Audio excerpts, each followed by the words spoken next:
halos 92 billion ang na-line dito ng Pangulo. Yes po. Alam mo, merong dalawang organisasyon dyan ang naglalayon na sana higit doon ang nabito. Kasi halimbawa, itong kung tawagin ay SWP, ano? Okay, opo. Social Watch Philippines. Yung mga watchdog po yan, opo. Ang kanilang nilalayon ay 319 billion worth of highly questionable items ang dapat na nabito. Okay. Kasama dyan yung 81.94 billion na biglang itinaas yung tinatawag na basic infrastructure project. Nasa ilalim ito ng pangangalaga ng DPWH. Ayun. Matagal na kino-question ito, lalo na itong isa pa, yung tinawag na SIPAG. Yung SIPAG ay ibig sabihin Sustainable Infrastructure Projects Alleviating Gaps. Okay. Ano? At sinamahan pa ng CSSP. Ito yung Convergence and Special Support Program. Lahat ito ay mga items na nasa pamamahala ng DPWH. Okay. Ngayon, etong mga projects na ito, kung tagurian, ito yung makabagong mga pork barrels Ganun ho ba? na bigla na lang nagkaroon ng ganitong mga katawagan eh. Dumami yung naimbentong mga acronyms, mga BIP, Basic Infrastructure Projects, SIPAG, merong CSSP, merong pang SSP. Ano? Napakarami nito. So yun ang nilalayo niya. At kasama riyan kanya yung nabanggit niya din 8.9 billion na FMR sa ilalim naman ng DP ng ano Farm ng to Market Department. Road po yun, DA. Farm to Market Roads, Department of Agriculture. At kasama diyan yung 5.25 billion na confidential funds naman na nakakalat sa napakaraming mga ahensya ng pamahalaan. 5.25 billion pesos. Laki pala. Kailan lang kino-question ng confidential funds ng isang ahensya, no? Na nauwi pa nga sa impeachment yan. Ngayon, ito, bumabalik na naman. Naalala ko nga, meron akong amendments dyan. Nakita ko yun, pagkalaki-laking confidential funds. Nung nandun pa kami sa, nung pinagtatalunan pa namin ng plenary, yung budget, Bakit ka ako 689 billion ng confidential fund Secretary of Education? Education po, DOJ. Secretary of Justice. Opo.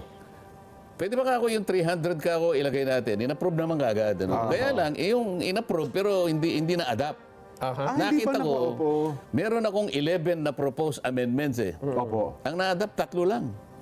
Ganon. Ngayon, susuriin ko to sa 3 yun kung ilan ang pumasok sa GAA. Ngayong napirmahan na ng Pangulo. Hindi ko muna adapt kasi, nandun na sa GAA. Kaya kailangan silipin ko pa yun. Tandaan mo 11 ang proposal ko. 3 ang na-adapt. In-approve sa plenary.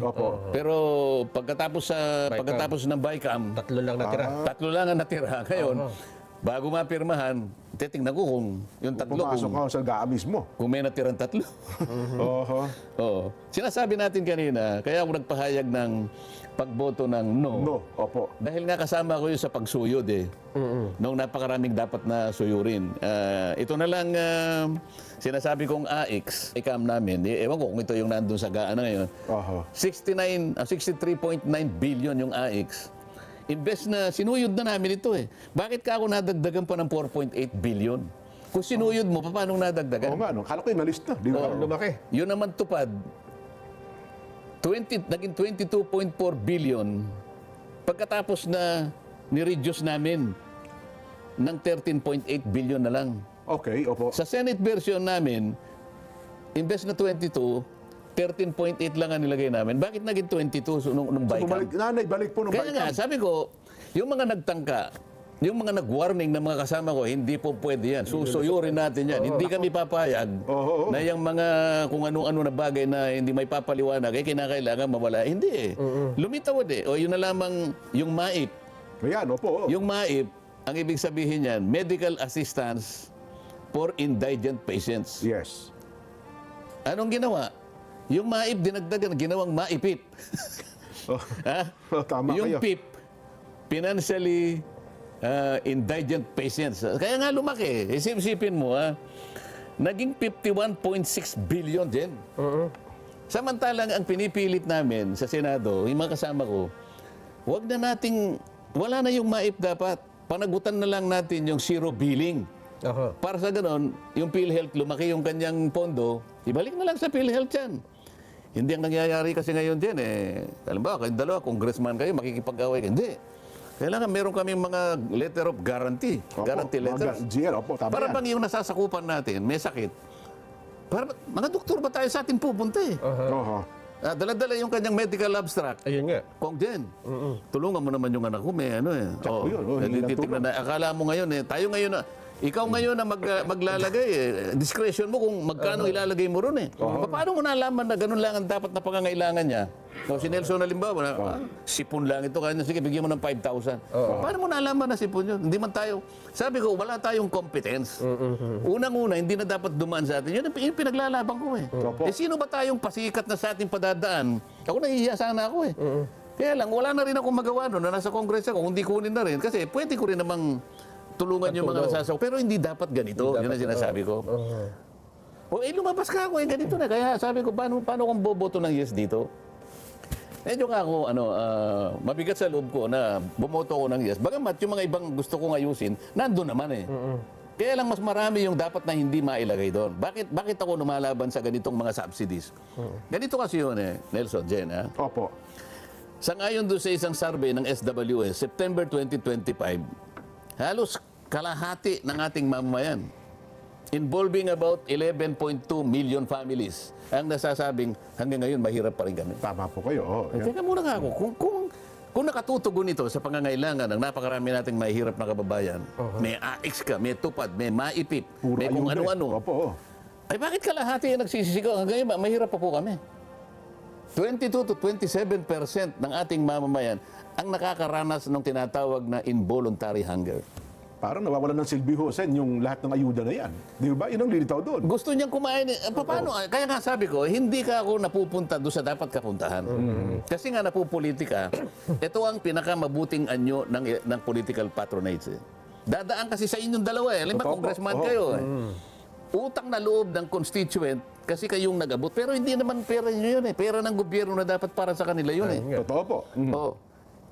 Etong November 5, 2025 na survey na to dyan, na nagsasabi na 27% ng ating mamamayan nakakaranas ng involuntary hunger o gustong kumain na walang makain. Opo. Ito ang pinakamataas since 1998. Wow. So paano mo ngayon sasabihin na nakatutulong itong mga subsidy ito? Yun ang aking naging dahilan. At sabi ko naman sa aking kaibigan ko naman talaga si Senator Sherwin. Opo, siya yung chairman ng Silang finance. tatlong magkakapatid. Secretary Rex Gatchalian ng DSWD, barkada natin yan. Mayor West. Si Mayor West, barkada rin na. Nakasabay ko lahat sa Congress yan eh. Di ba? Opo. Sabi ko, pasensya ka na ako, Senator Sherwin. Alam mo naman tayong dalawa lang ang talagang pinilit nating suyurin talaga. Kaya lang bumalik talaga eh. Para sa bandang huli, yung paggugwardya natin biglang bumaba. At pinasukan tayo ng kalabukab. Kalabukab. Kaya ang dating Tagalog ba yun? Opo, oo. Palakang kabkab, kumakalabukab, sabi nila, di ba? Bakit ang gwardya natin biglang bumaba? Oo nga. Sana kung napanagutan natin, walang papapasukin yan. Isip-isipin mo, ang gagamitin mo ay suklay na masinsin ng ngipin na kung tawagin ay suyod. Suyod. Sinuyod na mabuti. Eka. So, nasuyod bang mabuti? Kung yan ang sa paliwanag niya, parang hindi nasuyod doon sa BICAM, Sen. Kung gano'n ang nangyari nga. Hindi pa ako tapos yung sabi ng isa pang asosasyon na kung tawagin ay RFID. Parang dumadaan sa expressway yun, RFID yan. Yun ang kanyang yun ang kanyang pangalan. Acronym. RFID. Ha? Sabi niya, dapat yung 243 billion na unprogrammed funds, tanggalin. Okay.